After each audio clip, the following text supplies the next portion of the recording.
Sometimes I think I have iman, my dear brothers and sisters. But you know what the hadith says? It's an amana. When you give a loan to someone, or you give someone as a trust, if I take this ring and I give it to you, I tell you, brother, keep it for 6 months. Do you really own it? No. Mustawda. It's given as an amana to you. Sometimes we feel we have the faith. If our good deeds don't continue, that faith will be taken away from us at the moment of death, or even before death. That's why, my dear brothers and sisters, good deeds are extremely important for our success. Some people say, khalas, I have the wilayah, I have the iman, it's enough. Yes, if you die on wilayah, Allah will save you. But how can you guarantee you will die on wilayah?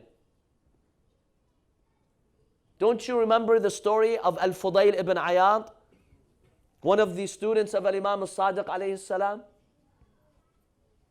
Al-Fudayl became a pious student of the Imam. He became a scholar. He had students.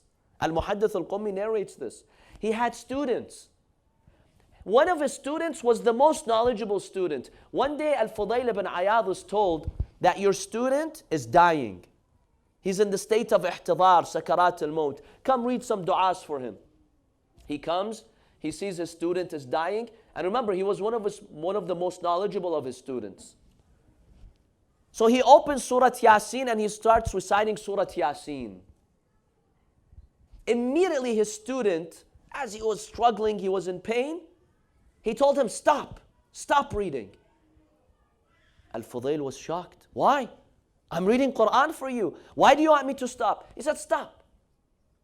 So maybe Fudayl, he thought, okay, it's a long surah. Maybe he wants me to read something quick. He said, I told him, say, La ilaha illallah. Listen to this, brothers and sisters. I told him, say, La ilaha illallah. You know what he said? He looked at me with faint eyes. He told me, Ana bari'un min la ilaha illallah. La hawla wa la quwwata illa billah. He said, I condemn la ilaha illallah. And he died. Al-Fudayl was shocked.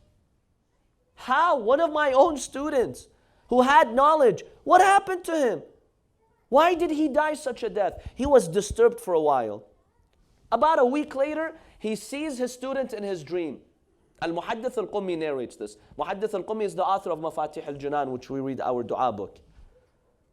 He told him, what happened to you? Why did you die such a death?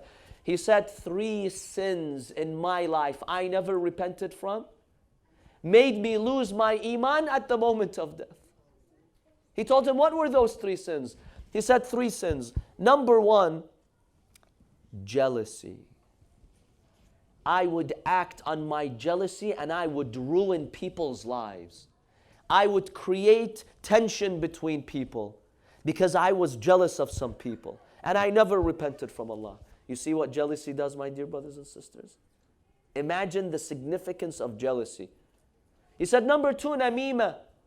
I would go, and probably because of his jealousy, he couldn't see people having a good time with one another. He goes X, he tells him Y is talking about you. And then he goes to Y, he tells him X is talking about you. And he would always be conveying negative news that destroys the fabric of society. He says, that's the second one. The third one, I used to drink sometimes. Drink alcohol, drink wine. I never repented from these sins. And because of these 3 sins, I lost my iman and faith at the moment of death. See how important it is to have those good deeds?